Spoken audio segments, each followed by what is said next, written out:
Veja no ICL Notícias, segunda edição. Falou demais! Investigadores dizem que Bolsonaro assumiu que conhecia a minuta do golpe em discurso na Paulista. Golpe usando a Constituição?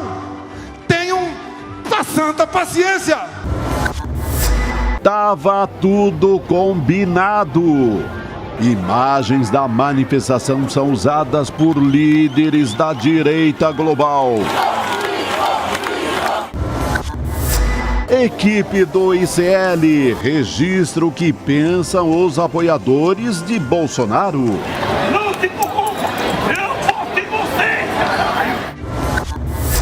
O Brasil contra o massacre. Em reunião na ONU, ministro dos Direitos Humanos critica ações de Israel em Gaza. Reiteramos adicionalmente nosso apelo a um cessar-fogo imediato. O ICL Notícias, segunda edição, está no ar.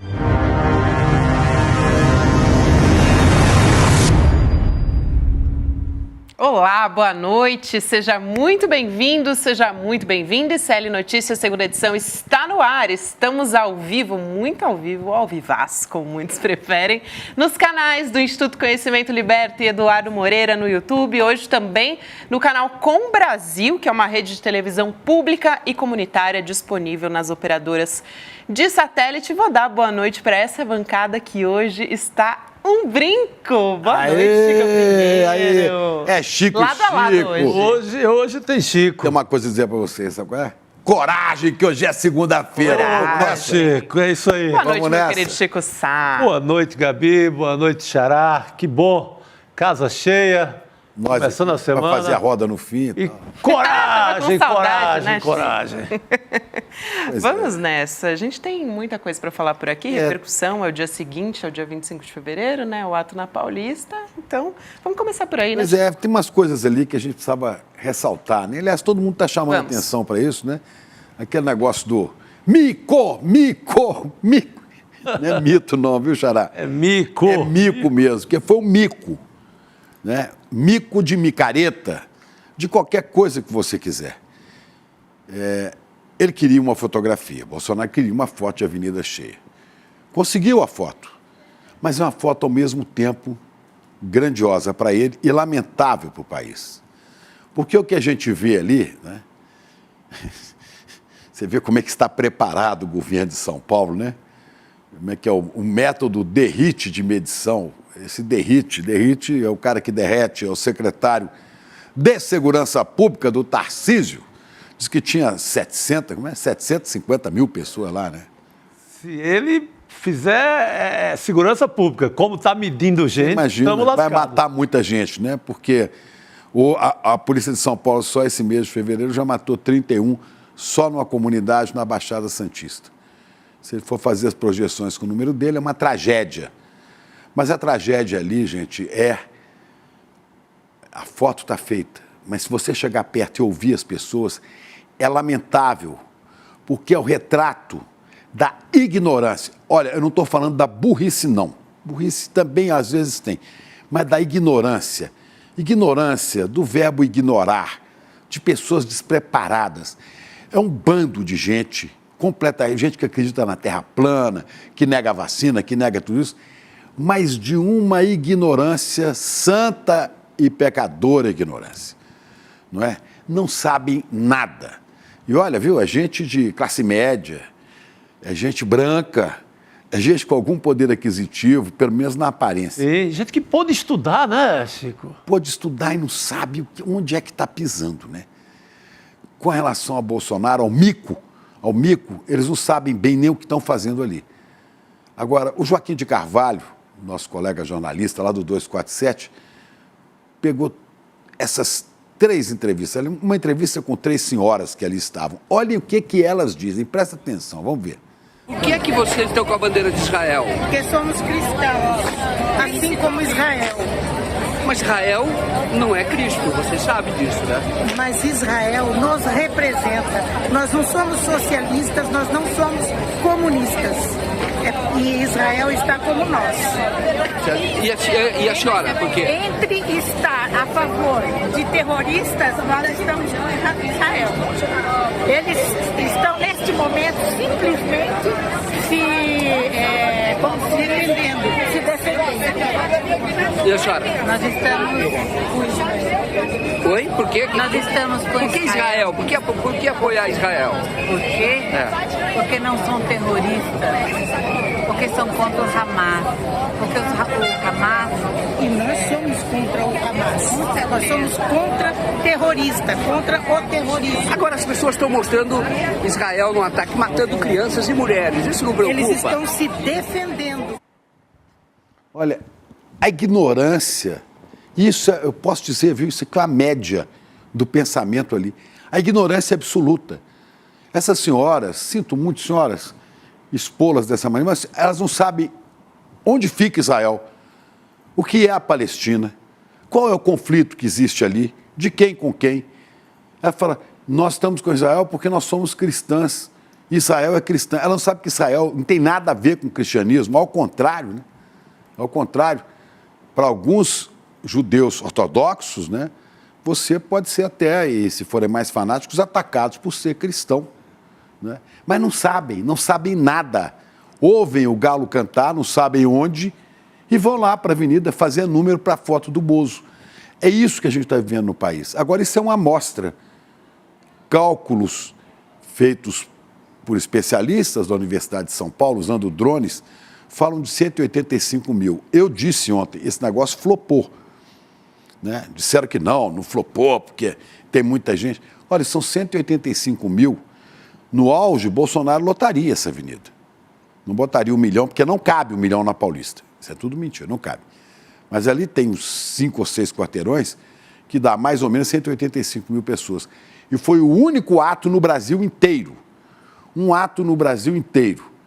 E nós vimos um Bolsonaro contido, mas não ignorante. Burro, sim. Burro. Quer dizer, a plateia ignorante e Bolsonaro burro. Porque Bolsonaro confessou crimes, aqueles crimes dos quais os advogados tentam defendê-lo, inocentá-lo.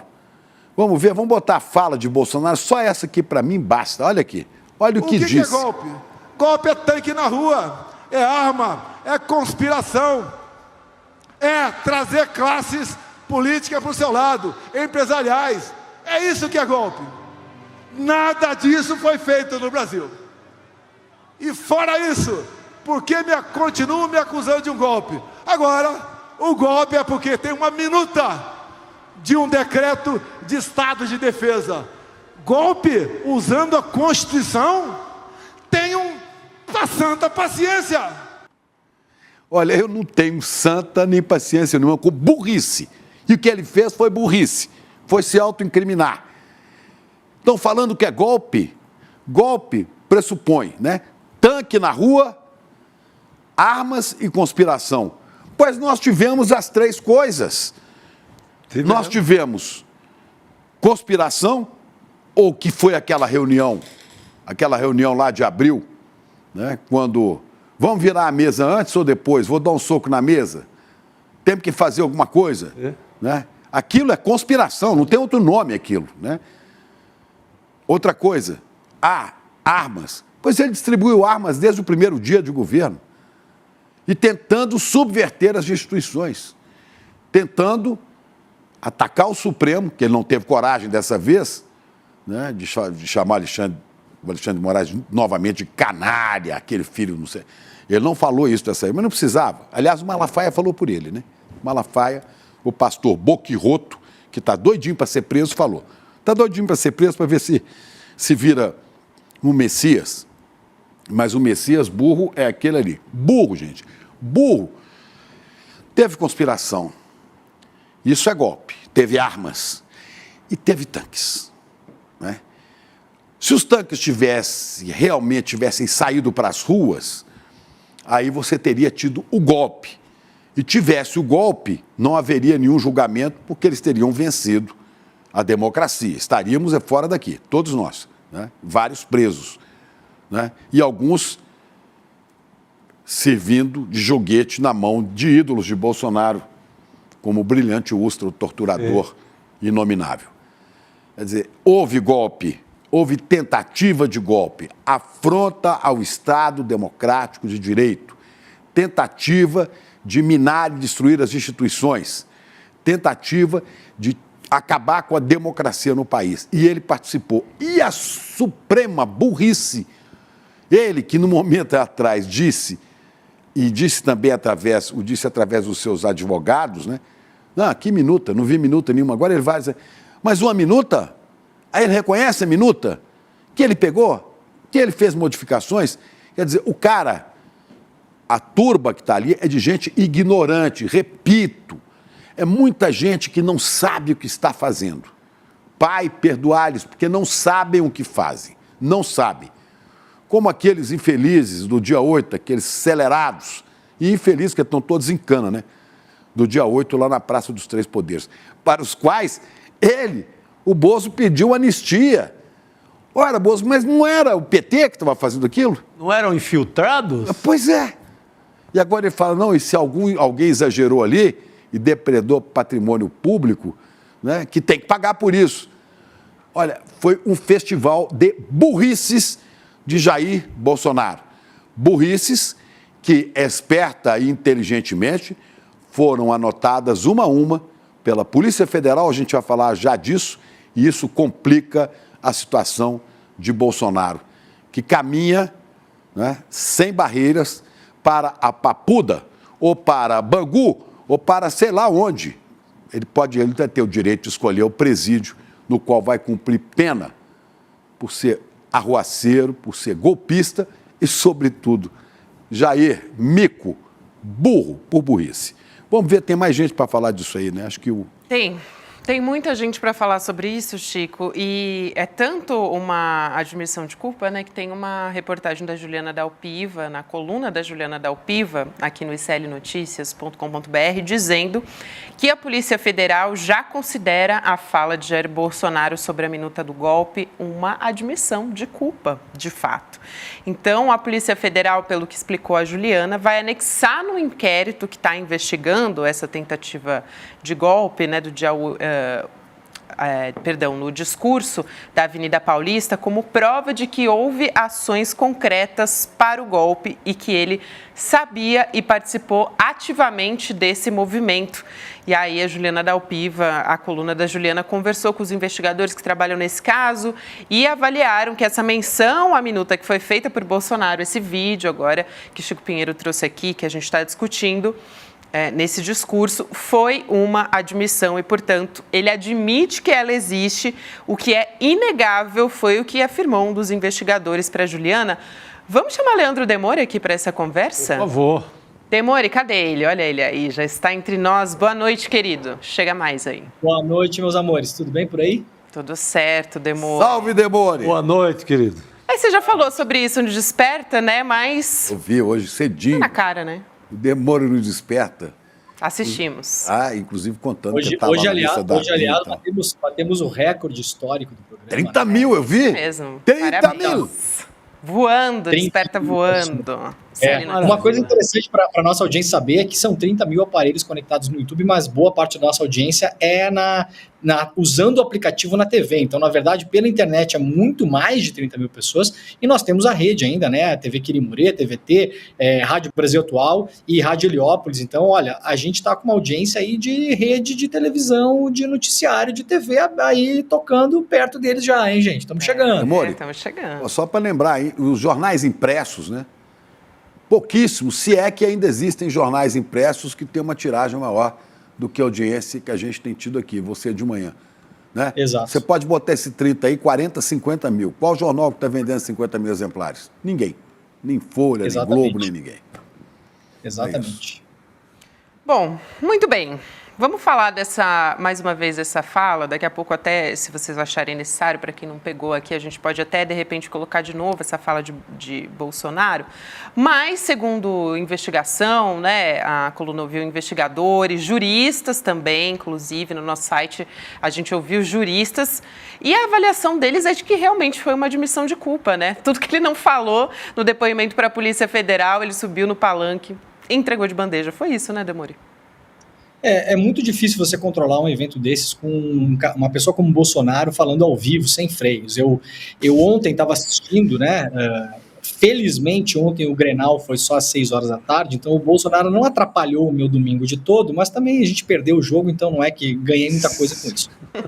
Mas eu estava assistindo com muita atenção, pensando em que tipo de discurso o Bolsonaro faria. Inicialmente foi um discurso cauteloso, esse discurso obviamente foi brifado com a defesa dele, foi um discurso que ele citou, eu não sei se vocês pegaram essa referência, mas no começo o Bolsonaro ele fala na fraude das urnas sem citar, ele fala aquela coisa que aconteceu em outubro. Isso. Como se fosse amenizar, né? Como se fosse amenizar. Isso, como se fosse amenizar, nós temos que ver bem aquela coisa que aconteceu em outubro e tal. E aí, até pela metade do discurso, eu até comentei no grupo do ICL, lá no nosso Zap, que eu estava achando o discurso dele muito ruim, porque ele começou a fazer um discurso de campanha. O Tarcísio deu o tom desse discurso de campanha, o Tarcísio falou do Pix, que aliás quem criou o Pix foi o governo Temer, na verdade, né? E aí falou do Pix e o Bolsonaro fez um discurso de campanha também, de água no Nordeste, da criação do Pix, que baixou o imposto, que entregou com superávit. Ele só não falou que entregou com superávit vendendo a Eletrobras e parte das refinarias da Petrobras, mas isso claro que ele não ia falar. E eu estava achando um discurso muito ruim para o povo que estava ali. As pessoas que estavam ali, elas esperam do Bolsonaro não esse tipo de discurso tecnocrata, de governo, elas queriam uma outra coisa. As pessoas estavam ali para serem tocadas na emoção. A Michelle fez um papel religioso, fez um discurso de teocracia miliciana, como a gente fala, né? Que de fato é isso. Teocracia miliciana, né? É perfeita. Eu não sei quem inventou essa definição, mas é a definição perfeita. O César Calijão fala muito nisso, eu não sei se foi ele que inventou isso, se foi, parabéns, viu, César? Se não foi, pega para você também, viu, César? Parabéns de todo mundo. E aí a gente teve, vocês podem ver que foi compartimentado o evento. Achei o evento muito bem organizado, até comentei no grupo, né? Eles tinham até trilha sonora e eles usavam aquela coisa que os programas de televisão policial usam. Quando a pessoa fala uma coisa muito bombástica, aparece um som atrás, né? Um babá, isso. Sabe, acho que vem isso? Isso vem dos cultos, das igrejas. A hora que fala de Davi, dos exércitos de Israel, que eles acham que é a mesma coisa, né? E não é novo, Israel, em manifestação bolsonarista. Israel da Bíblia com Israel de Netanyahu, eles acham que é a mesma coisa. Aí põe aquelas músicas lá do Rei dos Reis, dos 10 Mandamentos. As novelas da Record repetem essa estética, de certa maneira. Isso. Foi um negócio, muito bem feito, por quê? Porque isso aí já dá o corte da internet pronto para as pessoas que não sabem usar software de edição. Então, se a pessoa está ali assistindo, ela quer cortar um pedacinho, já vem com o efeito sonoro pronto. Mas, enfim, foi tudo compartimentado. A Michelle falou muito de religião, os outros políticos que estavam lá falaram muito da parte política, o Gustavo Gayer e o Nicolas, eles atuaram ali como se fosse um culto de igreja, eles são os testemunhos, né? Notem isso, o professor João Castro Rocha fala muito nessa chave de leitura, né? Eu fiquei assistindo ontem com a chave de leitura do professor. O Nicolas e o Gustavo, eles são os testemunhos, eles são os jovens que estavam desgarrados, o Gustavo falou muito nisso, o Gustavo Gayer, né, que nem participava da política, e então ele se converte quando conhece o Messias, é o testemunho. O Tarcísio aparece ali como um político sério, técnico, moderado, de pulso firme, que é o governador de São Paulo, já tentando ali amealhar alguma coisinha no pós-bolsonarismo também. O senhor Malafaia foi usado como boca de ventríloco para fazer o discurso que o Bolsonaro gostaria. Então, atenção, reassistam, vocês que estão nos assistindo agora, nossa comunidade, reassistam o discurso do Malafaia e coloquem na boca do Malafaia a voz do Bolsonaro. É o discurso que o Bolsonaro adoraria fazer, mas não pode. Esse é o discurso que o Bolsonaro teria feito no ano passado. É um discurso muito semelhante ao que o Bolsonaro fez no 7 de setembro de 2021, quando ele falou que não ia mais cumprir nenhuma ordem do Alexandre de Moraes, ali nessa mesma Paulista. O do Bolsonaro foi um discurso que tentou ter uma contenção, mas no fim das contas a gente notou na hora que ele falou a questão da minuta do golpe, né? Muita gente falou no nosso grupo de Zap, eu até tuitei isso. Bolsonaro acaba de admitir a existência da minuta golpista. E aquela minuta, ela não é apenas um esboço de um decreto de sítio. Aquela minuta e a outra, que era o roteiro do golpe, que foi apreendido junto com Anderson Torres, previam a prisão de um ministro do Supremo Tribunal Federal. Isso não está... Dois. Exatamente. Do Xandão e do Gilmar. E do Rodrigo Pacheco, que eu não entendi até agora. Aí ele dá uma editada, ele tira o Rodrigo Pacheco e o Gilmar e deixa só o Xandão.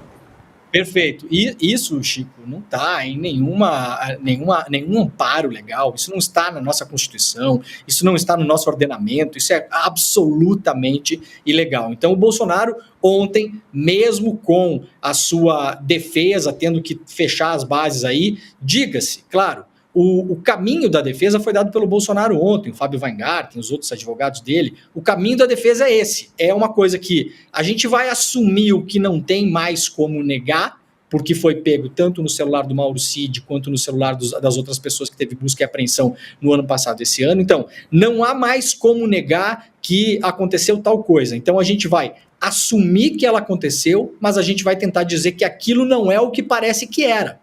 Né? Então, o Bolsonaro não só ontem ele assume a minuta golpista, como ele dá um caminho. Me parece que a defesa técnica, por assim dizer, do Bolsonaro, quando ele virar réu, lembrando que o Bolsonaro não é réu ainda, sequer foi denunciado, quando o Bolsonaro virar réu, ela vai partir para esse caminho de falar o seguinte, não, essas coisas aqui, tudo bem, não tem como negar, aconteceram. Não tem como negar que teve a minuta, não tem como negar que eu mandei dinheiro para os Estados Unidos, não tem como negar essas coisas. Então, a gente vai assumir que elas aconteceram, mas a gente vai seguir nessa linha de defesa que aquilo estava dentro das 4 linhas, que não era tentativa de golpe, que não teve tanque na rua, etc e tal. Para a gente só deixar bem claro aqui para as pessoas, para quem não acompanhou o programa na semana retrasada, a gente falou sobre isso. O que seriam os tanques nas ruas? Estava dividindo em 2 fases a tentativa de golpe de Estado do 8 de janeiro. A primeira fase, a fase militarizada, ela estava na mão da Polícia Militar do Distrito Federal, que, aliás, na sexta-feira, a sua cúpula toda, que está presa, virou ré no processo. Então, a Polícia Militar do DF seria a primeira intervenção armada. O que ela fez? Ela permitiu que os golpistas chegassem lá e, segundo as conversas de WhatsApp que foram apreendidas pela CPI do Distrito Federal, eles dariam a guarita armada, inclusive, para o Bolsonaro. E a segunda parte estaria na mão dos tais kids pretos, os boinas pretas, que estavam infiltrados na Praça dos Três Poderes, abriram portas, deram passagem para os golpistas e estariam na mão do tal do general Teófilo. Esse cara é o cara que, quando a coisa estivesse redondinha, ele colocaria as tropas nas ruas. Então só não teve porque a coisa não desenvolveu como eles imaginavam. Demore, mas eu quero lembrar o que eu estava falando aqui na abertura, né? Só para sua reflexão. Bolsonaro diz explicitamente, golpe não se dá com minuta, e admite a existência da minuta. Golpe é tanque, armas e conspiração. Ora, conspiração, ele já demonstrou por todos os caminhos que houve, inclusive as reuniões dele de conspiração. Né? Tanque, armas, ele distribuiu a mão cheia para todo mundo. Foi armas, munições, né? E tanque. Ora, tanque há 2 aspectos. Primeiro, a gente viu tanque sim. A gente viu tanque quando o Capelli foi falar com o comandante militar do Planalto, você se lembra? E pediu para desarmar aquele circo lá em frente ao QG, não é? E levou gente da polícia, se não me engano, da própria polícia militar, e imediatamente o general mandou botar tanque, eu não sei se foi o Teófilo, botou 2 ou 3 blindados ali, exato, botou os blindados na rua, né, e disse, quem tem mais homens, eu ou vocês? Né? E disse que haveria um banho de sangue se eles insistissem em desmantelar o acampamento. Tem mais uma coisa importante. Houve tanque.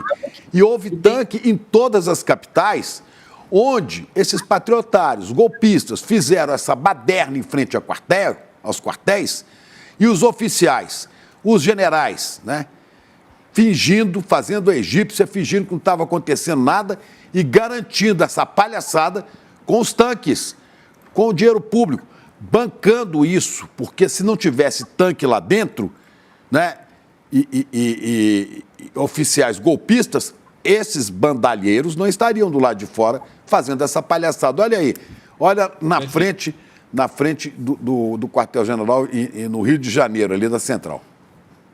Perfeito. Chico, tem um outro braço armado que a gente não pode esquecer, que, aliás, está na mira da investigação também, que eram as milícias civis privadas legalizadas, cujo nome são CACs, os caçadores, atiradores e atiradores esportivos. Isso está na mira também da Polícia Federal, que já identificou que vários CACs pelo Brasil, que tiveram suas armas legalizadas pelo Bolsonaro, estavam se movimentando também para, quando a coisa despachasse, quando a coisa andasse, eles também iriam para a rua. Uma coisa só importante para a gente lembrar: golpe de Estado se faz, sim, fundamentalmente, e, aliás, não se dá golpe de Estado sem a burocracia do Estado. O golpe militar de 64, uma das principais atividades e atitudes do golpe militar de 64, 31 de março para 1º de abril de 64, foi declarar a vacância da presidência da República pelo João Goulart. Então, a burocracia do Estado, a burocracia estatal, a papelada,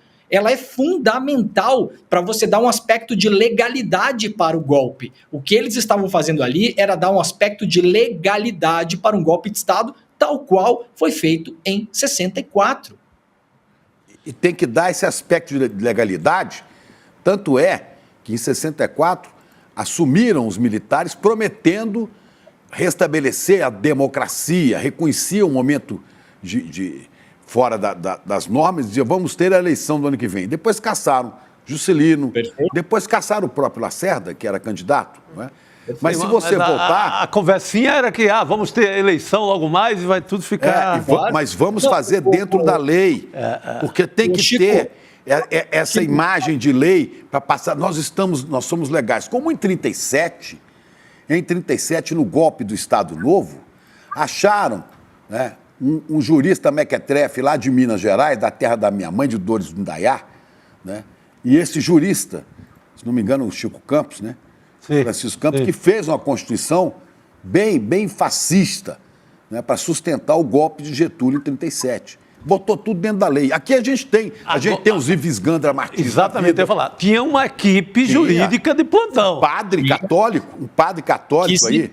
Vou pedir só para a gente fechar esse raciocínio, porque preciso trazer alguns vídeos aqui também da nossa equipe infiltrada lá. Mas tem essa enturragem golpista jurídica, né? Ives Gandra, aquele padre lá de Osasco, e mais uns fascistoides, porque são a moda fascista, querendo arranjar um arcabouço legal para a palhaçada que estavam fazendo. Desculpem.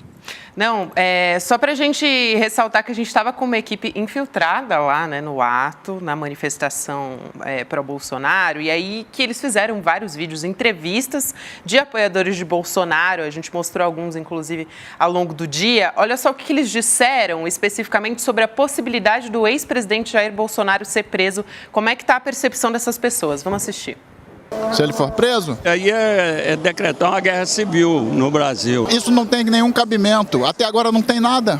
Os militares, eu acho que eles não deveriam de permitir. Aí não tem nem motivo, não tem nem como, não tem nada legal que justifique isso. Eu iria para as ruas pedir a soltura do presidente, com certeza. Eu não ia ficar Idem. A gente tem que estar aqui fazendo o que nós estamos fazendo, demonstrando o apoio em prol da justiça, da lei, da democracia, da liberdade, da expressão. É quase um contrassenso. É a ignorância de que eu falava no começo, né? São absolutamente ignorantes, é um povo limitado assim, ó, cá embaixo, abaixo do cérebro. A ignorância vestida de camisa pirata da CBF, ainda tem isso. Né? Muita camisa pirata, né? A CBF nem para isso serve, né? Para vender camisa oficial. Fiscalizar, né, e vender camisa oficial para essa gente aí. E vejam que o Bolsonaro pediu para que as pessoas não fossem com cartazes, pedindo golpe de Estado e tal, mas quando você abre a boca no microfone, as pessoas estão falando a mesma coisa que elas segurariam no cartaz, não mudou absolutamente nada. Exato.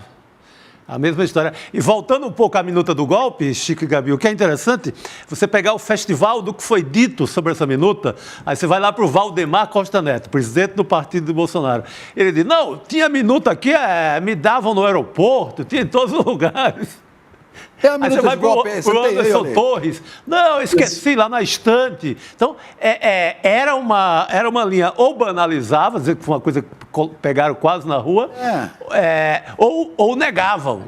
Vários negaram na justiça. O Bolsonaro vem e ele assume inteiramente a minuta. Você que está nos assistindo aí, dá uma olhada nas suas coisas. Quem sabe você tem uma minuta de golpe em casa, nem sabe. É isso. Quem nunca, né, se deparou Quem com uma nunca minuta de encontrou golpe uma em casa? minuta para não... Foi lá na cozinha lavar a louça, de repente me deparei Olha com uma a minuta. de golpe. Lembrando uma coisa importante, Chico Sá, só lembrando uma coisa importante, eu sempre falo isso, né? Ignorância não é motivo para você não cumprir a lei. Então, você foi pego dirigindo bêbado. Ah, doutor, eu não sabia. Bom, se você não sabia, é problema seu, né? Você tem que saber as leis. Então, ignorância não é motivo. E banalização também não é motivo. Ah, o quê, Chico Sá? Assassinato? Não, aqui no bairro todo dia a gente mata assim. Então, tudo bem, então tá tudo certo. Não, né? Vamos falar também. Irmã, você não sabia? Dofa-se. Eu adoro quando ela faz. Dofa-se. Você não precisa falar o palavrão, né? Dofa-se. É isso. Gente, vamos ver como é que foi essa manifestação. Ela foi uma estratégia de comunicação da direita global, né? A extrema-direita tem se articulado globalmente, a gente já vem falando isso há algum tempo, mas nesse discurso de Bolsonaro, ele repetiu várias vezes, né? Como era muito importante a fotografia daquele momento. Eu vou chamar o vídeo aqui para a gente começar a discutir essa perspectiva global. Vamos ver. Como eu convidei a vocês, e eu estou muito orgulhoso e grato por vocês terem aceito esse convite, para termos uma fotografia para o mundo, uma imagem para o Brasil e para o mundo, do que é a garra, a determinação do povo brasileiro. Essa fotografia está sendo inédita para todo o mundo. É uma mostra das cores da nossa bandeira, de quanto nós nos emocionamos quando cantamos o hino nacional, ou quando vemos hastear a nossa querida bandeira verde, amarela e azul e branca. E com isso mostramos, com essa fotografia, que nós podemos até ver um time de futebol sem torcida ser campeão, mas não conseguimos entender como existe um presidente sem povo ao teu lado. Vocês nos trazem a esperança, nos traz a energia, nos traz a garra, nos traz certeza que temos como vencer. Nós não queremos o socialismo para o nosso Brasil. Ei, meu Deus do céu. Não seja. Ele busca um adjetivo ali qualquer e fala uma coisa inédita para o Brasil. Você junta a ignorância com burrice. Ignorância por não saber o que está falando, né? E a burrice por se autoincriminar. Né? Com essa fotografia, a pior fotografia da gente ignorante do Brasil. Agora, esse discurso, Chico, ele foi tão estrategicamente pensado que olha o que veio na sequência. Eu vou pedir para o Gabriel Vento colocar aqui na tela. Primeiro, a Michele Bolsonaro, né, aparecendo aqui num veículo português. E na sequência tem também um print do Matteo Salvini, falando a respeito disso. Aí, a gente tem o Matteo Salvini, Aí, já está colocado em tela inteira, não sei se você está conseguindo enxergar, mas basicamente ele diz o seguinte: 1 milhão de pessoas saíram ontem às ruas de São Paulo, no Brasil, em apoio a Jair Bolsonaro. Você, por acaso, já viu essas imagens na mídia italiana? Vida longa à liberdade. Depois, Eduardo Bolsonaro vai na sua rede social e responde ao Matteo Salvini, né, que é o vice-primeiro-ministro da Itália, né? Ele diz o seguinte: a ditadura no Brasil há muito persegue aqueles que não são de esquerda. Essa manifestação de ontem foi um grito de socorro, obrigado por compartilhar, falando aí com a extrema-direita da Itália. Ou seja, corroborando para esse discurso de vítima, né, Chico? Total. O próprio cidadão português que chega ao Brasil, Tavares, ele força a barra para ser quase dessa tese da ditadura. Não pude entrar no Brasil. Então, no primeira pergunta que a PF faz lá para ele já grava um vídeo e mostra que está com dificuldade de entrar no Brasil, porque aqui é uma ditadura. Era o discurso que ele queria deixar patente. E eu postei lá no Twitter. Quando Quando ele tava, chega. Você sabe por que chega, claro. Sim. Porque muita gente não entendeu aquilo, porque chega o nome do partido. Chega o nome do movimento dele, de extrema-direita neonazista português. E ele não tinha visto de trabalho, tinha visto de turismo. A PF fez as perguntas protocolares óbvias. Tá vendo?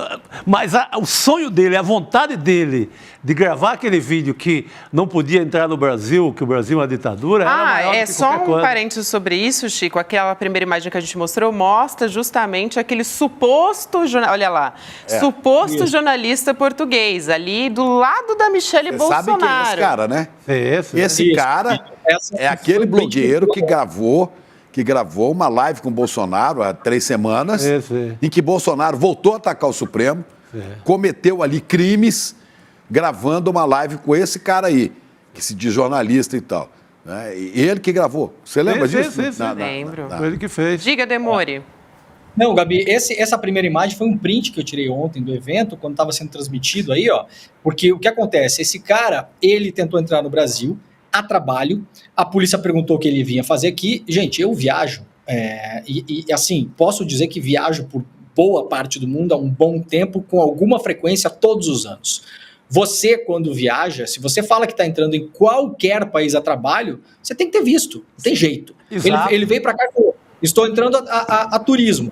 Tá, mas você vai fazer o quê? Não, eu vou cobrir uma manifestação como jornalista. Então não é turismo, então é trabalho. Esse cidadão deveria ter sido expulso, que aliás eu acho que é o que ele queria. Ele forçou a barra na imigração para ser expulso, para comprovar a tese. Valeria muito mais para ele, inclusive financeiramente, para monetizar o canal dele no YouTube, que ele fosse expulso do Brasil do que cobrir a manifestação. A Polícia Federal, eu acho que fez vista grossa, porque alguém lá deve ter falado, deixa entrar, porque se a gente mandar embora vai dar problema. Jornalistas europeus podem entrar no Brasil para fazer coberturas sem visto por até 90 dias. Acontece que é o seguinte, Gabi, eu sou uma pessoa muito curiosa, eu fui lá no registro de jornalistas de Portugal, lá no site, para procurar o nome dele. Esse cara não é registrado como jornalista em Portugal. As pessoas em Portugal, inclusive, que falam sobre ele, falam que ele não é jornalista. Então, de fato, ele não é um jornalista. Temos um problema legal aí. Esse cara entrou no Brasil com uma tarefa falsa. Aliás, esse cara vai estar falando no Senado daqui uns dias sobre fake news. O senhor Rodrigo Pacheco vai permitir que ele vá lá no Senado falar sobre fake news. Entrou aqui. E o Matteo Salvini, e por que a gente está mostrando esse jornalista português e o Matteo Salvini? O Matteo Salvini é um dos maiores líderes da extrema-direita de toda a Europa, de um partido chamado Lega Nord, a Liga do Norte, que é um partido baseado no Vêneto, que é uma das regiões mais segregacionistas, racistas e filofascistas de toda a Europa, fica no norte da Europa, e eu falo aqui com o tal do lugar de fala, porque meus avós eram vênetos, inclusive, então eu sei exatamente do que eu estou falando, e eu sei exatamente como muitas pessoas que são do Vêneto ou de descendência vêneta pensam, tá? Então eu sei exatamente do que eu estou falando aqui. O Salvini publicou o vídeo do Bolsonaro, publicou, inclusive, o Chico Sá, 1 milhão de pessoas, que é o que eles esperavam que daria. 1 milhão de pessoas. E o Eduardo Bolsonaro, de pronto, vai lá comentar. O que a gente quer mostrar com isso? Isso é uma articulação global da extrema-direita. Não é por acaso que o Viktor Orbán,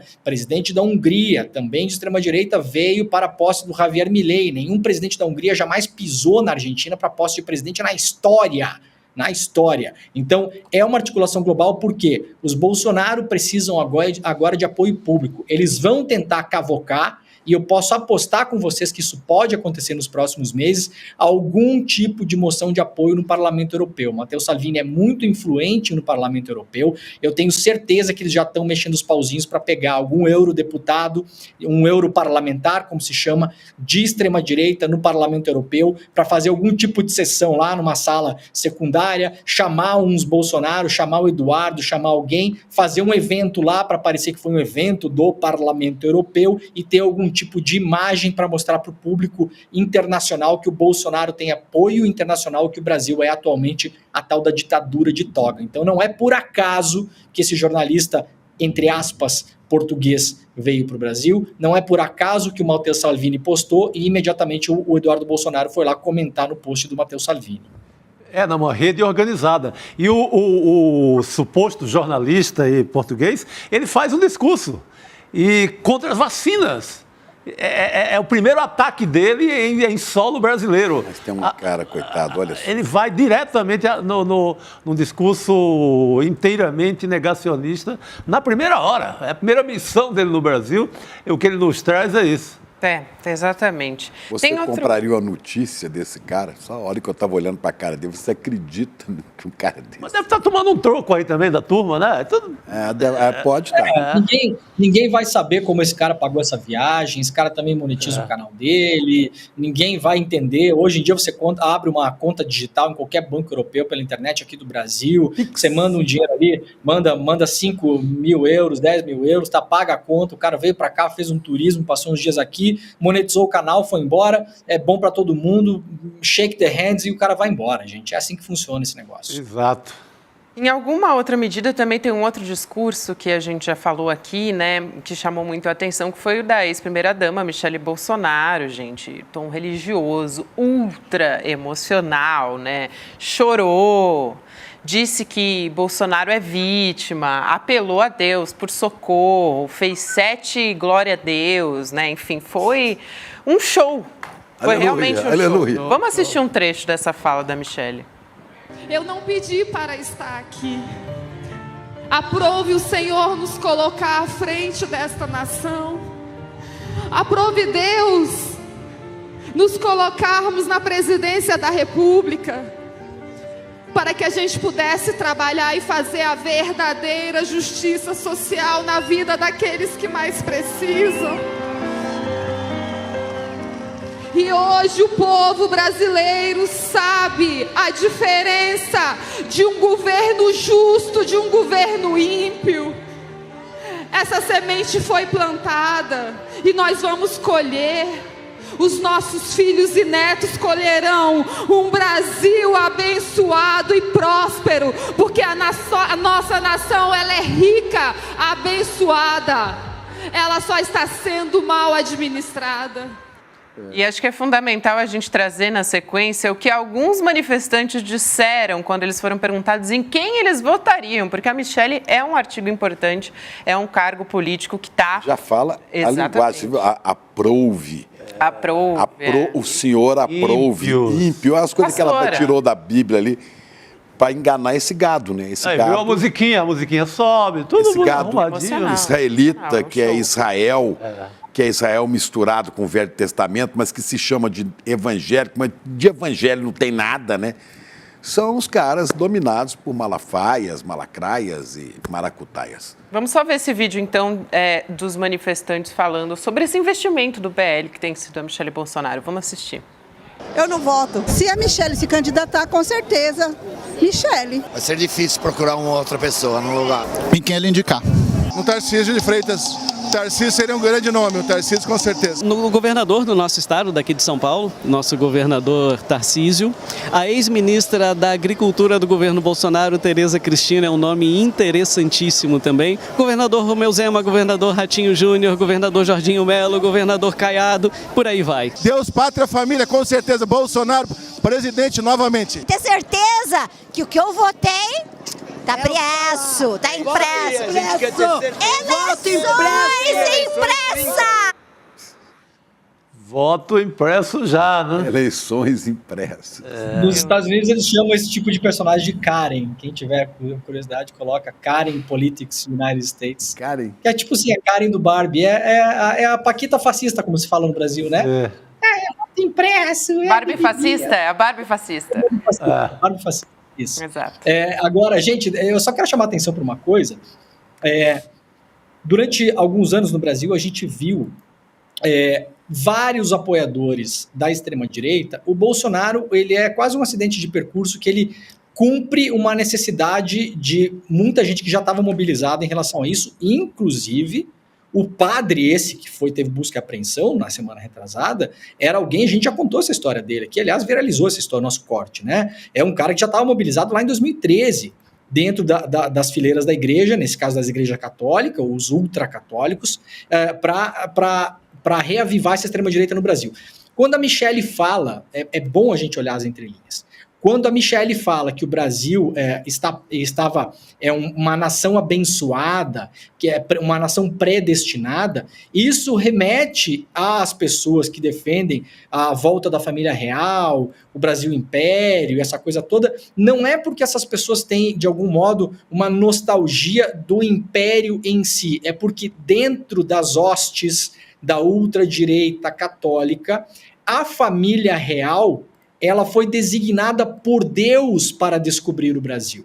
Então, isso é uma coisa, isso tem um fundo religioso. O discurso da Michelle é um discurso de púlpito, é um discurso religioso. Então, todas as frases que ela fala, ela remete a isso. As pessoas que já estão iniciadas nisso, o cara que defende, por exemplo, a bandeira do Brasil Império, o cara que defende que a família real deveria retomar o poder, ele não defende isso porque ele gosta da família real. Não, porque há toda uma parte da teologia política que é ensinada na ultradireita católica que diz que a família real foi entregue a ela por Deus, foi entregue a ela o espaço territorial do Brasil, que eles teriam que vir para cá para expandir o cristianismo, converter os povos originários e transformar o Brasil na maior nação católica do mundo. Então, essa frase, ela não é por acaso, gente. Todos os pingos, todas as pontas, todas as vírgulas do discurso da Michelle, muito mais do que o discurso do Bolsonaro, estão muito bem colocados. A pessoa que já está iniciada nessa ideologia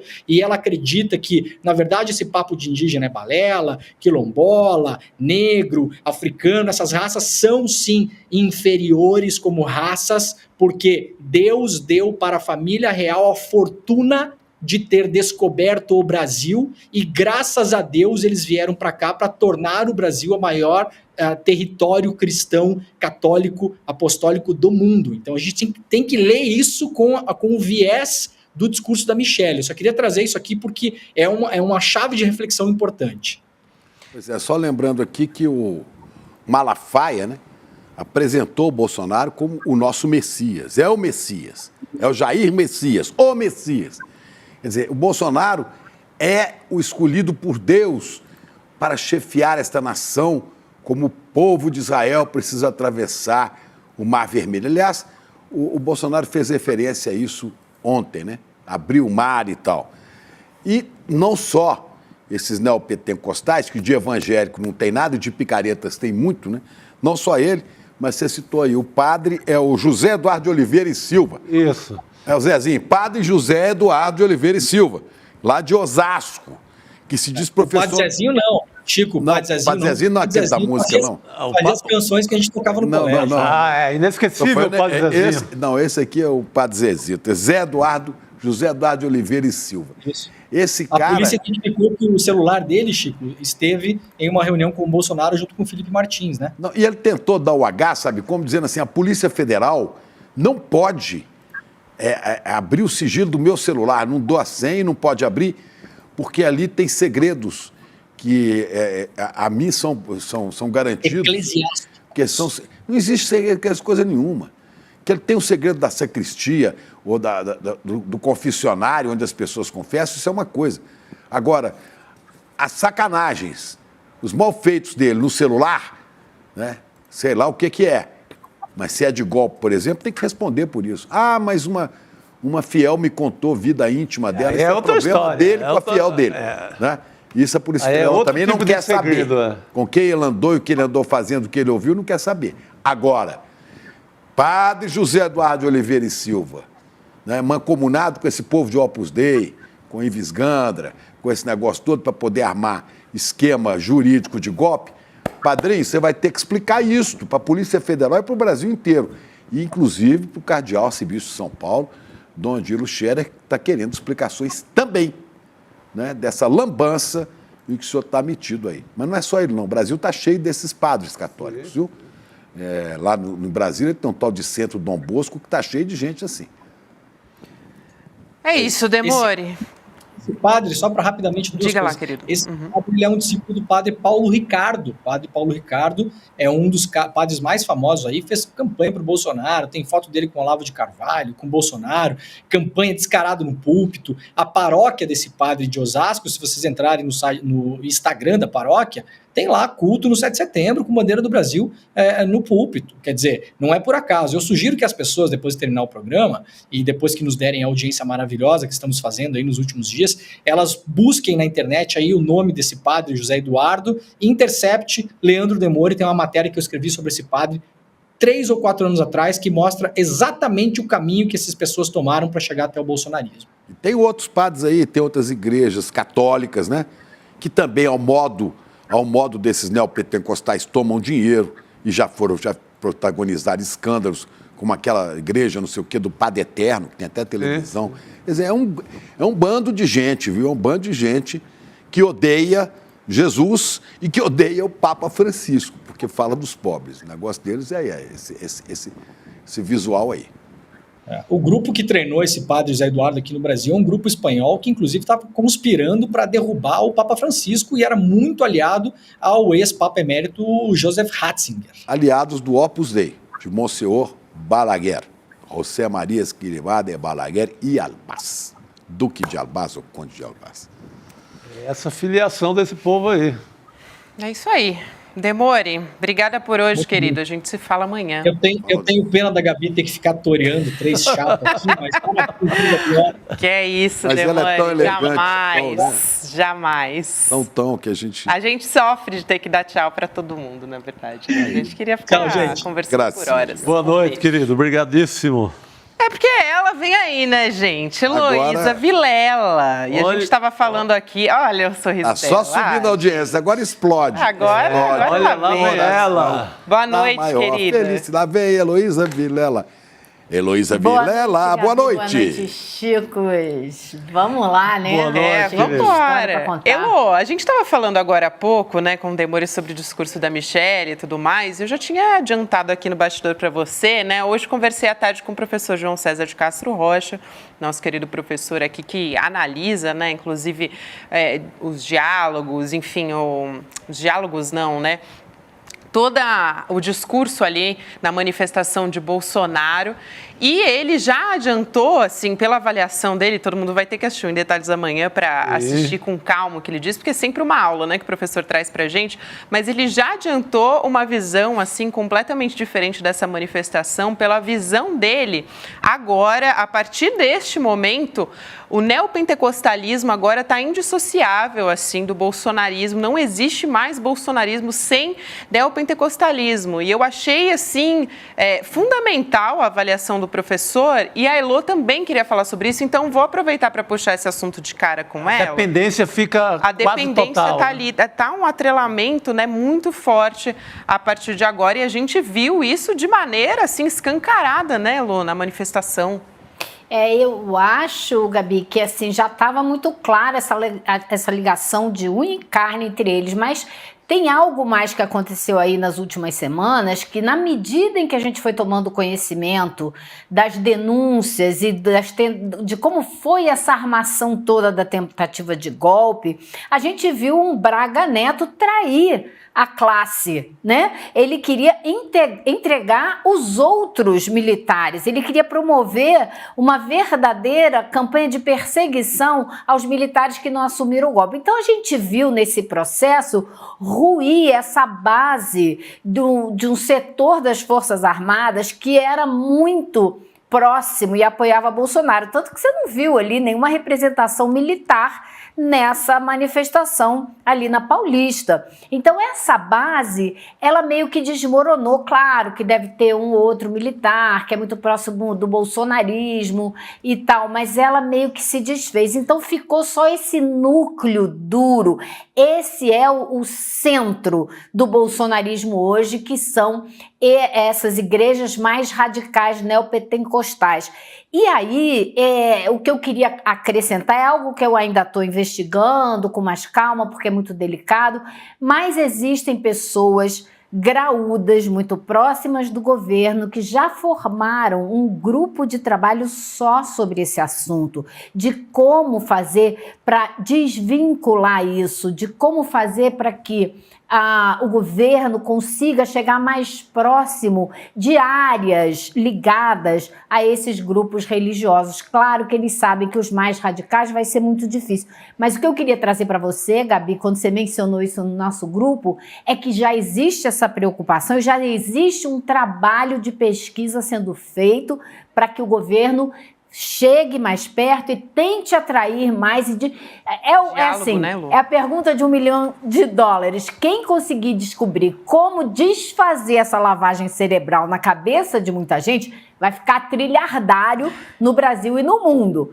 Mas existe um grupo de trabalho buscando entender como trabalhar com essas pessoas, pelo menos com o que é possível de trabalhar dessas pessoas. Mas espero nas próximas semanas poder trazer algo um pouco mais consistente para você sobre esse assunto. Mas ainda bem, né, Lô, que isso está sendo feito. É fundamental. Não tem como a gente dizer não vamos dialogar, não tem o que fazer. A gente precisa encontrar um caminho, não tem jeito. Até porque você tem essas igrejas, esses pastores, digamos, de mais milionários, como Edir Macedo, o Malafaia, que organizou o ato de ontem, mas você tem uma variedade sem fim de outras igrejas e as igrejas menores, onde ainda é possível sim essa conversa. É possível fazer um trabalho no mínimo, de evitar, de maneirar esse fanatismo desse tamanho, de virar uma teocracia. Acho que qualquer trabalho nessa área, se você evitar esse tom da Michelle ontem, já é uma vitória. Não precisa nem ser virado à esquerda, não é isso o caso. O caso é o temor mesmo, o temor que era dito no tempo que o Brizola falava desse temor, parecia algo inalcançável, não é, Lu? Mas o Brizola estava certo, olha, a gente corre o risco. Se a gente começa a misturar igreja neopentecostal da maneira radical com que eles tratam a política, a gente corre risco de virar uma teocracia. Aí é cegueira total, aí é treva. Ele apontou isso lá atrás. Então, o governo tem feito um trabalho, claro, o governo acredita que trabalhar a economia para que ela distribua mais renda, dê mais emprego, né, que a condição de vida das pessoas melhore, é uma maneira de trazer, mas não é suficiente para muitas dessas pessoas. Não pode ser também, né, com esse pessoal que está dopado e que é ignorante, não adianta e não é correto e não é honesto até, né, você tirá-los desse ambiente viciado das igrejas neopentecostais e botar outra coisa na cabeça delas. Não é assim. Daí uma boa tarefa para o nosso Eduardo Moreira, para o ICL. Só o conhecimento liberta. É achar um jeito, sei lá como, de levar informação para eles.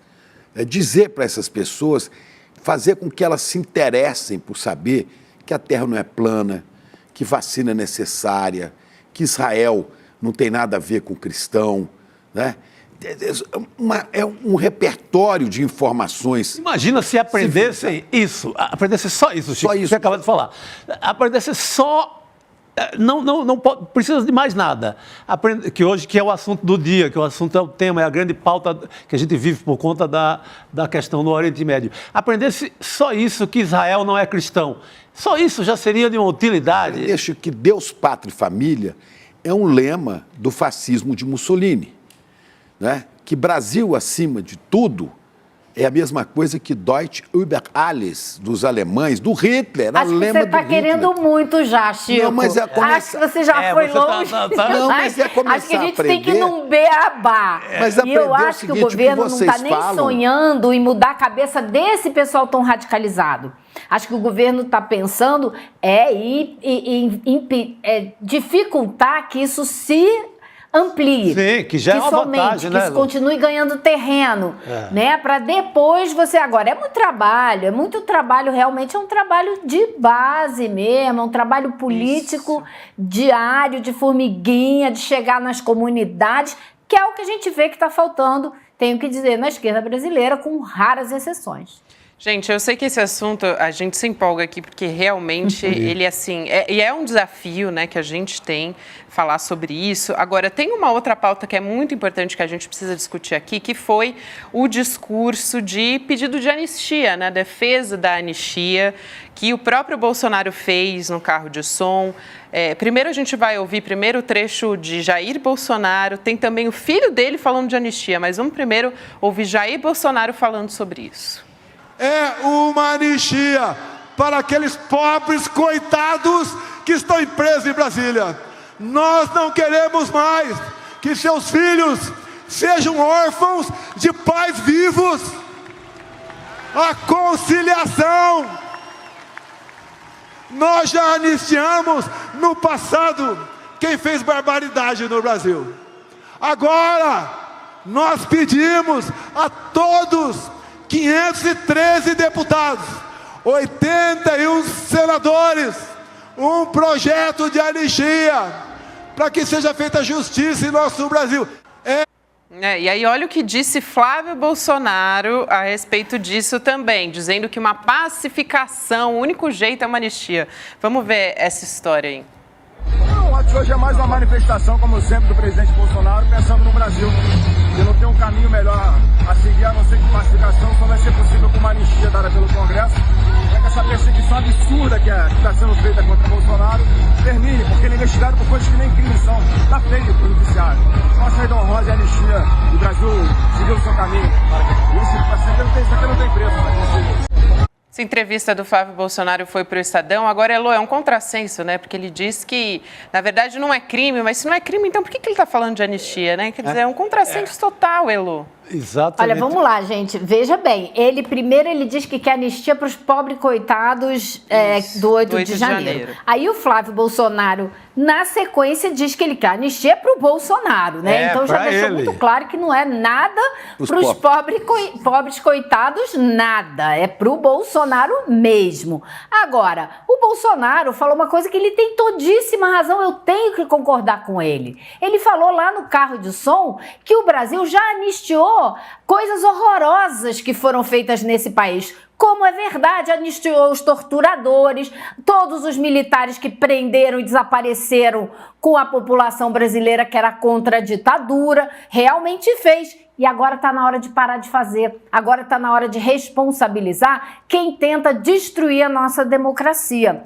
Agora, por incrível que pareça, existem vários projetos já tramitando ou tentando tramitar, tanto na Câmara como no Senado, de anistia. Alguns que começam a anistia desde 2019, outros que começam já na segunda fase da eleição, né, no segundo turno da eleição, e por aí vai. Porém, ao que tudo indica, nenhum deles vai andar, porque não existe, apesar da presença forte da extrema-direita no Congresso, não existe um clima para promover esse tipo de projeto de lei. Por quê? Apesar dessa extrema-direita, a grande maioria do Congresso se sentiu também agredida por causa da invasão dos 3 poderes. Então foi um pouco demais, foi um pouco além até para os conservadores. Então, nesse ponto, a extrema-direita ficou um pouco mais isolada e não existe clima no momento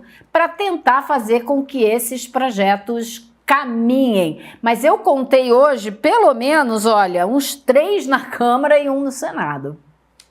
É só lembrar uma coisa também, Elô, que você chamou atenção logo no começo, e é importante que a gente registre isso. Não havia militares neste palanque. Claro, a não ser o Tarcísio, que é capitão do Exército e tal, né? Mas não havia militares. Cadê o Braga Neto, que falava de golpe? Cadê Augusto Heleno? É porque está vindo lá dentro também, sabe, um choque tremendo. Né? Descobriu-se nas gravações que Braga Neto chamava o comandante do Exército de cagão, o Freire Gomes. Essa fala, Chico, do Braga Neto causou um estrago gigante. Pois é, e o Batista Júnior, que era o tenente brigadeiro do ar, comandante da aeronáutica, né? O Braga Neto recomendou, inúmeras vezes, recomendou, numa conversa com aquele Ailton, aquele oficial que seguia Bolsonaro, Ailton, esqueci o sobrenome. Barros. Hein? Barros, Ailton Barros, recomendou, Vamos tirar a paz desse cara, vamos pegar a família dele nas redes sociais, no WhatsApp, vamos acabar com o BJ, o Batista Júnior, que era o comandante da aeronáutica, que não quiseram aderir à proposta de golpe do Bolsonaro. Quer dizer, lá dentro, né, tem muita gente que está danada com o Braga Neto e com o Augusto Heleno.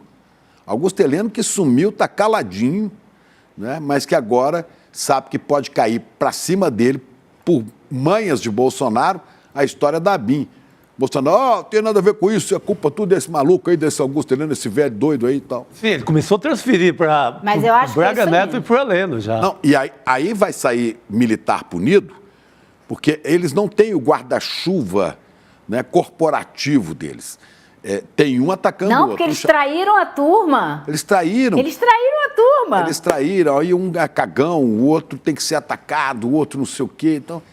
Então aí, olha, vai ter rolo aí. E o Braga Neto, esperto, fica de olho, porque a coisa, sua chapa está esquentando aí dentro dos quartéis.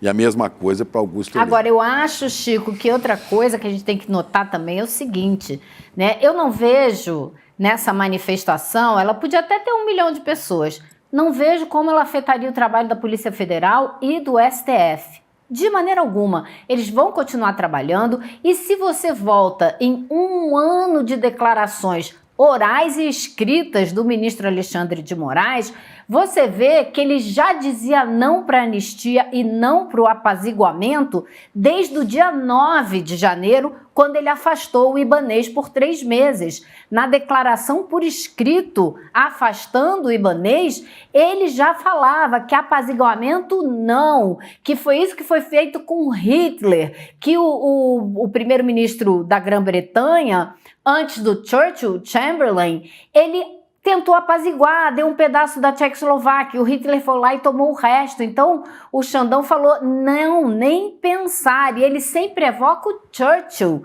as ideias do Churchill, a ideia de que você não pode apaziguar, porque isso é você alimentar, como ele dizia, o crocodilo, achando que você vai ser o último a ser devorado. Não é isso? Então, desde o começo, desde o dia 9 de janeiro do ano passado, o Alexandre de Moraes, o ministro, já dizia não. Paz não significa apaziguar, pelo contrário. Elô, tem uma pauta importante também, que foram as bandeiras de Israel e tudo mais, mas ontem, mais importante ainda, foi o ministro Silvio Almeida, ontem na reunião do Conselho de Direitos Humanos da ONU, em Genebra, dizendo que o governo brasileiro... Foi hoje de manhã, Gabi. Ah, perdão, Elô, isso mesmo. Dizendo que o governo brasileiro está repudiando, né, que repudia a punição coletiva de Israel na faixa de Gaza. E ele também criticou a ocupação israelense nos territórios palestinos. A gente tem o vídeo aqui, eu vou chamar para a gente poder comentar a respeito disso. Podemos estar testemunhando crime de genocídio, crimes de guerra e crimes contra a humanidade, tendo em vista as evidências de deslocamento forçado e limpeza étnica. Uma investigação é imprescindível. Esperamos, adicionalmente, que seja dado integral e imediato cumprimento às medidas cautelares adotadas pela Corte Internacional de Justiça, em função do requerimento da África do Sul sobre a aplicação da Convenção para a Prevenção e Repressão do Genocídio.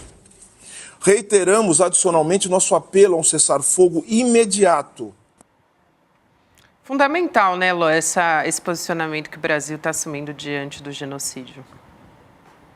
Com certeza, e reforçando em todas as áreas, né? O presidente Lula vem dando o tom e o governo todo está reforçando e reforçando no cenário internacional, que é fundamental para não deixar a menor dúvida. O Brasil pode, deve, tem mais é que falar disso em todas as oportunidades.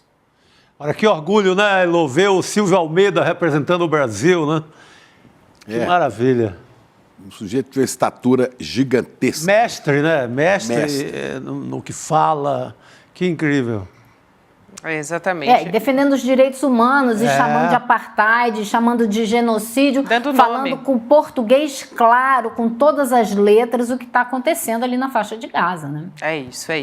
E aí é importante a gente dar o nome, ainda que, né, a imprensa depois venha criticar e dizer, nossa, mas não precisava. Pisaram tanto, né? na bola. Não precisava. Os coleguinhas pisaram tanto na bola com esse negócio do Lula, que eu acho que agora eles vão se conter situação de Gaza, Essa situação de Gaza está escalando de uma maneira, né, que eu não sei se vocês viram hoje o que aconteceu nos Estados Unidos. Sim. Teve um oficial de 25 anos da Força Aérea dos Estados Unidos que foi para frente da Embaixada de Israel atear fogo no próprio corpo. E ele gravou um vídeo antes dizendo que não seria mais um colaborador do genocídio.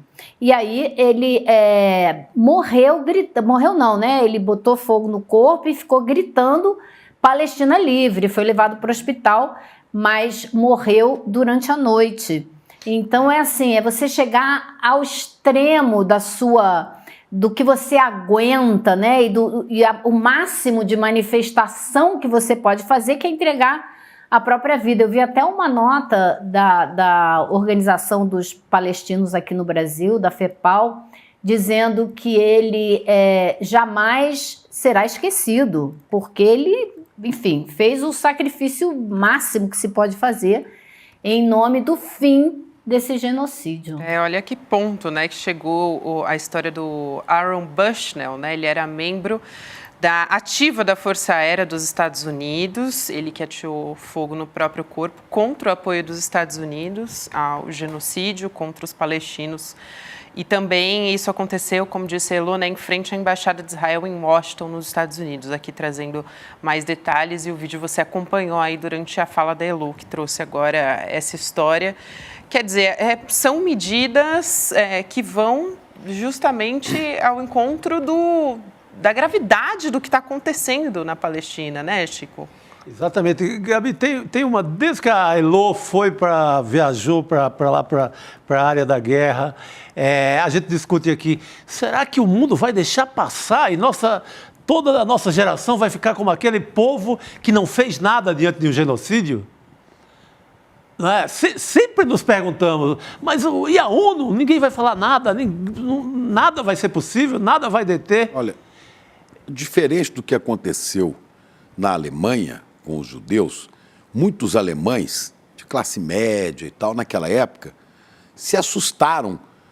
Eles que eram adeptos do próprio nazismo, se assustaram quando descobriram que havia, porque muitos alemães não sabiam nem que existia campo de concentração e que havia aquela maldade toda. Muitos alemães se assustaram e sentiram vergonha, né, daquilo que estava acontecendo ali, porque realmente muitos não sabiam. Agora, hoje não tem desculpa, velho. O mundo inteiro sabe o que é que estão fazendo. E eu estou comparando sim, seu Netanyahu, seu Israel Katz. Nós, jornalistas brasileiros, estamos comparando o que Hitler fez com os judeus com o que os senhores estão fazendo com crianças, mulheres e trabalhadores inocentes em Gaza, né? Nós estamos comparando sim, porque a maldade, ela não tem nome, ela é maldade de qualquer maneira. A desumanidade, o tirar do outro a condição de ser humana para esmagá-lo como um verme, né? Isso fez Hitler, isso faz Netanyahu. Exatamente, muitos judeus no mundo inteiro estão nas ruas protestando, com camiseta dizendo, em meu nome, não faça isso em meu nome, porque eu não concordo. E as pessoas na Europa, né, ocupando as ruas, no Oriente Médio, enfim. Então, a pressão que tem que ser feita é lá na Casa Branca, não tem jeito. É isso aí, Elo. Obrigada por hoje, querida. Um beijo. A gente se vê ainda essa semana. Até mais. Boa noite, querida. Até.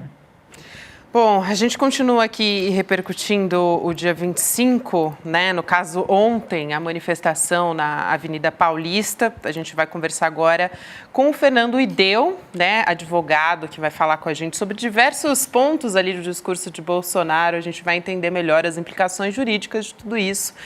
Muito boa noite para você, doutor. Obrigada por aceitar nosso convite mais uma vez. Boa noite, Gabi, Chicos. Uma alegria estar aqui com vocês hoje. Muito feliz com o convite. Alegria é nossa, doutor. E para a gente começar essa conversa, eu queria chamar um vídeo aqui da fala de Bolsonaro admitindo conhecer a minuta golpista para começo de conversa. A gente ainda não tem o vídeo no ponto, mas vou explicar enquanto isso. Agora temos, vamos assistir. Agora, o golpe é porque tem uma minuta de um decreto de estado de defesa. Golpe usando a Constituição? Tenham a santa paciência. golpe usando a Constituição. Deixo claro que estado de sítio começa com o presidente da República convocando os conselhos da República e da Defesa. Isso foi feito? Não! Apesar de não ser golpe, o estado de sítio não foi convocado ninguém dos conselhos da República e da Defesa para se tramar ou para se botar no papel a proposta do decreto de estado de sítio. É importante isso, porque aí vem a coluna da Juliana Dalpive, apura que a Polícia Federal vai anexar no inquérito que está investigando essa tentativa de golpe de Estado, esse discurso do ex-presidente como prova de que houve ações concretas para o golpe e que ele sabia e participou ativamente desse movimento. Então, a Juliana Dalpiva conversou com diversos investigadores trabalhando nesse caso e eles avaliaram que essa menção à minuta foi uma admissão, sim, o que é inegável, de acordo com o investigador, um dos investigadores que ela conversou. Eu pergunto, doutor Ideu, quais são as implicações jurídicas dessa admissão na avaliação aí dos investigadores da Polícia Federal? Gabi, muita gente tem tentado enxergar os atos do golpe de Estado individualmente com uma finalidade de deturpar esse debate público para falar, não, mas só aquela reunião ministerial não é golpe de Estado. Ah, não, mas só a minuta localizada lá com o Jair Bolsonaro, embora ele fosse presidente da República, não é a tentativa de golpe, né? Então, o primeiro ponto que eu queria tratar aqui com vocês hoje é a gente relembrar que o golpe de Estado é um chamado delito de empreendimento. Ou seja, o golpe de Estado é uma obra coletiva. Então, todos os atos devem ser enxergados nesse contexto, né? Ninguém dá golpe de Estado sozinho. A pessoa pode cometer um atentado sozinho. É um atentado à vida do presidente, um atentado a uma autoridade, mas um golpe de Estado, ele necessariamente é um empreendimento coletivo, é uma obra coletiva. Então, o que a gente tem que enxergar não é só a minuta, não é só a reunião, e sim todo o contexto que existiu, que a gente já sabe, muitas coisas a gente já sabia na época, né? Porque muitas coisas eram públicas, mas muitas coisas não estavam públicas, né? Muitas coisas eram feitas às escondidas, né? Então, se a gente começa a enxergar, né, que desde aquela reunião com os embaixadores, em que o Bolsonaro vai desacreditando as urnas, né, passando pelo teor da reunião ministerial que a gente viu ali, né, a divisão de papéis, o que cabia a cada um nesse contexto de golpe de Estado, até os atos que a gente já visualizava, né, acontecendo. A gente viu a Polícia Rodoviária Federal impedir eleitores de votar, né? A gente viu o Jair Bolsonaro e a turma da organização convocando para ocupar os quartéis, né? Claramente, ali não se escondia. A gente viu pessoas, um grupo ali que pretendia explodir o aeroporto de Brasília, né? Até se deflagrar, né, na invasão e na depredação dos prédios públicos, que hoje, ontem, o Bolsonaro pede anistia para essas pessoas, já postulando anistia em nome próprio, como ficou muito claro aqui no momento anterior do nosso programa aqui. Então, assim, acho que a tarefa é saber individualizar as condutas, mas considerá-las no contexto dessa obra coletiva, que foi, de fato, a tentativa de golpe de Estado. Professor, eu queria saber a sua opinião como homem do direito, né? Que há algumas coisas ali que me parecem criminosas, né? E vou listar aqui, na medida do possível, você vai responder. Primeiro, os ataques claros, né? O Demore fala assim, se você tirar a voz do Malafaia e botar a voz do Bolsonaro, o Malafaia atacou as instituições como o Bolsonaro atacava, né? Ele falou a ideia de Bolsonaro. Então, cometeu crime ou não o tal do Silas Malafaia? A outra coisa, havia dinheiro público nessa manifestação, inclusive bancando viagens de deputados. Quer dizer, uma questão é ser investigado. Deputados, senadores, né? Teve um deputado que eu me lembro qual, que pagou 37 mil a mais para poder alterar um voo, acho que ele estava fora do Brasil, para chegar na manifestação. E terceiro, a campanha eleitoral explícita. Aí é uma questão que vai nos remeter à justiça eleitoral. porque o Jair pediu voto, falou que vai ter eleição esse ano. Neste palanque estava um candidato ao prefeito de São Paulo, pré-candidato, né, o atual prefeito, Ricardo Nunes. O Jorge Seife, né, que gastou 32 mil reais. Exatamente. Aquele cara lá do Santa Catarina, né? Eu digo, não. Bom, Santa Catarina. Santa Catarina. Isso. Né? Do PL de Santa Catarina. Mas havia ali explicitamente uma campanha eleitoral. Bolsonaro pedia voto para os candidatos do PL, aí estava também o presidente do PL neste ato e ele pedindo votos. Então, campanha eleitoral antecipada, crime contra a justiça eleitoral, dinheiro público para fazer o evento, né? Dinheiro, porque teve, né? Teve, de alguma maneira teve. E terceiro, né, que eu tinha dito aqui, ou a primeira que era, né? A questão da campanha, a justiça eleitoral... Silas Malafaia. E do Malafaia. Malafaia atacando o Supremo. Inclusive, a gente tem o vídeo do Silas Malafaia, acho que a gente está com o vídeo separado aqui, acho que é didático, né, para a gente explicar o que aconteceu. Alexandre de Moraes disse que a extrema-direita tem que ser combatida na América Latina. Como o ministro do STF tem lado? Ele não tem que combater nem a extrema-direita, nem a extrema-esquerda. Ele é guardião da Constituição. Quem és tu, cara pálido? Diga aí, professor. Bom, Chico, você como jornalista brilhante aí trouxe 3 pontos muito relevantes mesmo, né? Então, o primeiro deles que você traz aí é a questão da fala do Silas Malafaia, né? E me parece que vocês estão cobertos de razões quando vocês disseram aqui mais cedo que é o discurso que o Bolsonaro queria fazer, né? É o discurso que estaria na boca do Bolsonaro, é o discurso que estava na boca do Bolsonaro naquele 7 de setembro de 2021, salvo engano, 21, né? É o discurso em que ele sobe no carro elétrico, no carro de som também aí, do caminhão de som, para falar que o Xandão era um canalha, né? Para criticar explicitamente e nomeadamente o ministro Alexandre de Moraes. O que ele não fez dessa vez. Dessa vez ele de uma forma muito cautelosa, parecendo aí que foi muito orientado, né? Ele de uma forma cautelosa não parte para o confronto, o que me surpreendeu, tá? Eu até achei que ele fosse partir abertamente para o confronto e estimular aí, tentar cavar até um motivo para uma prisão dele para se colocar como mártir mesmo, né? Mas me enganei na minha percepção inicial. Ele foi sim muito mais cauteloso, deixou para os seus aliados a parte dos ataques aí mais explícitos, né? Mas veja, acho que a gente tem que saber traçar uma linha também de onde começa o crime e onde termina a liberdade de expressão e de manifestação do pensamento.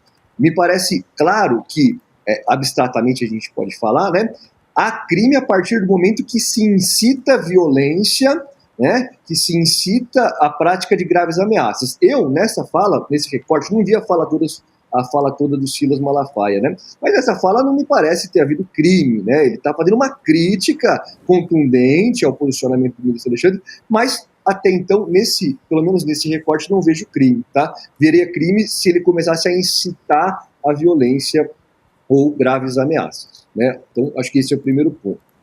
Segundo ponto, também muito importante para a gente refletir e apurar, não só refletir, mas apurar, é o financiamento disso aí, né?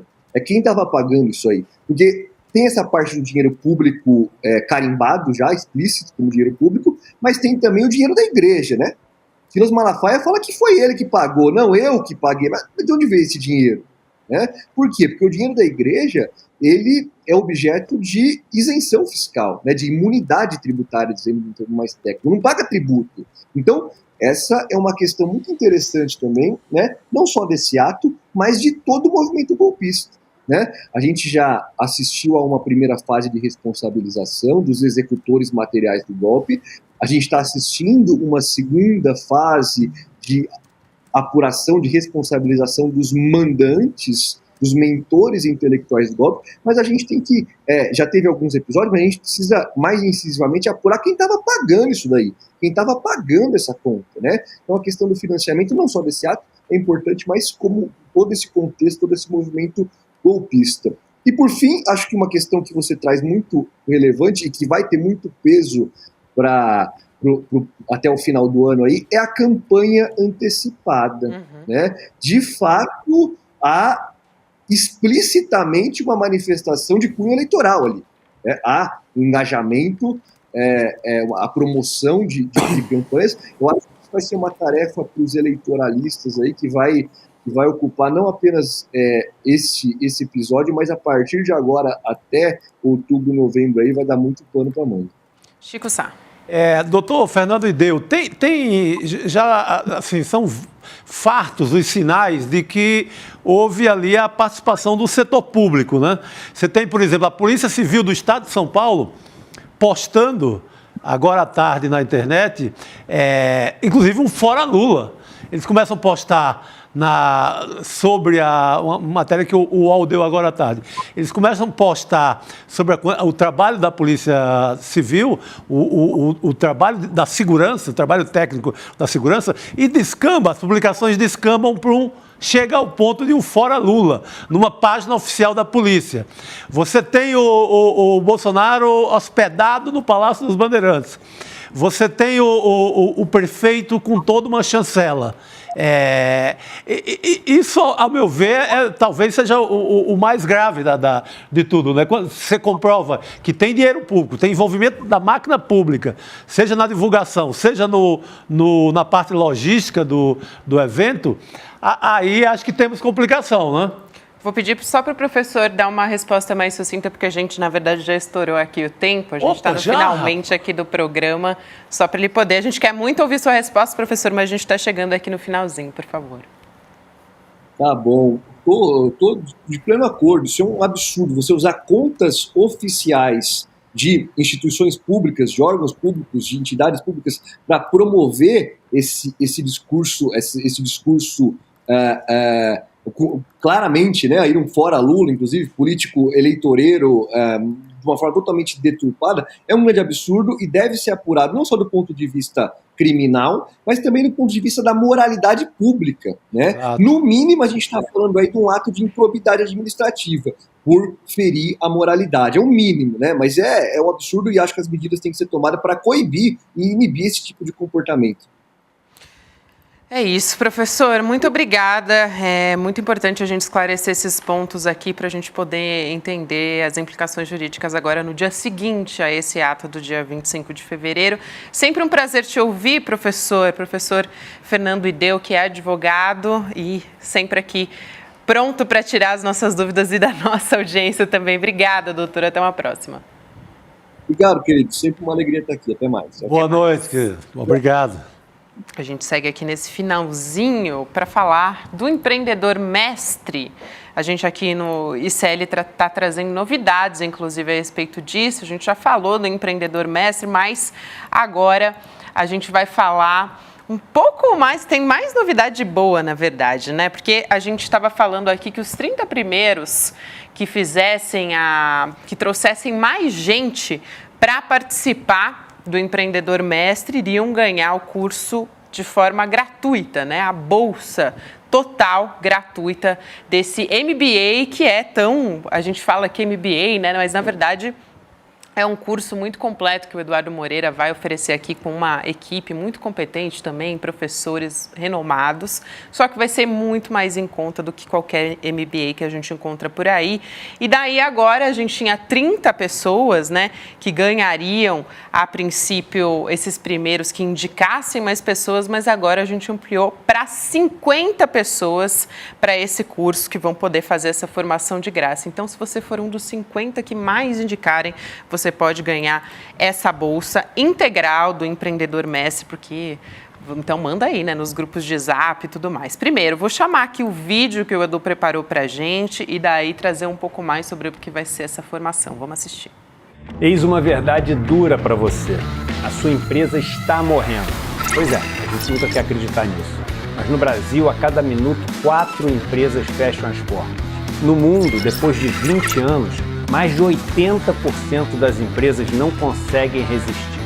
O difícil é entender por que as empresas morrem e criar um conjunto de conhecimentos que faça com que a gente seja aquele que foge da estatística e que consegue ter sucesso num jogo tão difícil. Eu resolvi criar um programa de empreendedorismo e negócios que nunca houve no Brasil.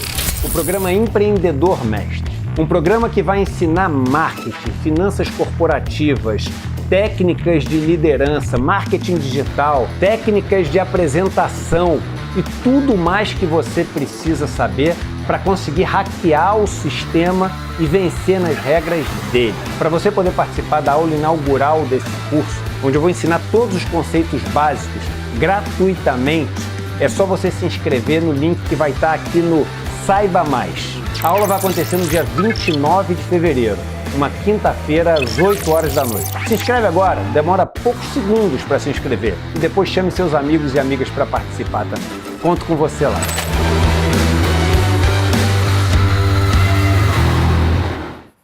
É isso aí, né, gente? Uma quantidade muito grande de gente que tenta empreender e não consegue. O Eduardo Moreira tem muita experiência nisso e não vai vender sonho aqui para ninguém, né? Não vai vender fumaça para ninguém, melhor dizendo. Não é papo caô de coach, não, sabe? É para valer de quem conhece. É, exatamente. Ninguém fica milionário da noite para o dia, mas aqui a gente aprende a empreender de fato, de verdade e de fazer gestão. E isso, Edu, é assim um fenômeno, ele conhece muito sobre isso, a gente pode aprender muito com ele. Bom, então é isso, gente. Lembrando, icln2.com.br para você fazer a sua inscrição e participar da aula inaugural, que vai ser no dia 29 de fevereiro, portanto, quinta-feira, 8 horas da noite. E aí, nessa primeira aula, ele vai explicar tudo, como é que vai ser essa formação, tintim por tintim, e vai ser gratuita. Depois, daí, a gente passa para a parte 2, que aí é o curso de fato, com professores, um curso de longa duração que vai ter na nossa plataforma. Então, não esquece que você tem que se inscrever para poder participar dessa aula gratuita, icln2.com.br, e se inscreve agora, não perca, porque, gente, essa oportunidade é muito boa, tá? Ainda tem chance de fazer de graça e indicar as pessoas. Então, bora nessa, né, gente? Segunda-feira, começando. Opa, coragem. Agora temos espiritualidade na ação, a partir de agora. Então você acompanha aí, só ficar no nosso link que você continua acompanhando na nossa programação. É isso, minha gente. Boa semana para fechar a roda aqui? Olha a roda, voltamos à roda gira. Tava com saudade, né? Isso aí, coisa boa tá com você. Vamos nessa. A ciranda tá completa. Tchau, comunidade. Tchau, pessoal. Boa noite. Saca só essa estatística que pode parecer legal, mas eu te garanto que é uma das mais tristes que você já viu nos últimos tempos. Somente o Brasil e mais 3 países onde a desigualdade é enorme na África têm como profissão dos sonhos das pessoas ser um homem de negócios. Infelizmente, isso acontece porque as pessoas têm uma visão falsa, vendida pelos gurus da internet, os coaches de final de semana, que existem maneiras milagrosas de se ficar rico da noite para o dia. Tudo isso é mentira. E as estatísticas mostram que no capitalismo o jogo é sempre contra você em termos de probabilidades da sua empresa dar certo. Mas existem maneiras de poder fazer essas probabilidades aumentarem. E isso tem a ver com ciência, estudo e conhecimento. Eu resolvi preparar o melhor curso de empreendedorismo e negócios que esse país já teve, com os melhores professores e professoras das academias mais renomadas do país. Na aula inaugural desse curso, uma aula onde eu vou ensinar todos os conceitos básicos, você está convidado a assistir gratuitamente. Vai acontecer no dia 29 de fevereiro, uma quinta-feira, às 8 horas da noite. E para se inscrever, é só clicar no botão Saiba Mais aqui embaixo. Se inscreve agora, demora poucos segundos. E chame seus amigos e amigas para participar também. Vamos vencer o jogo deles, nas regras deles, hackeando o sistema.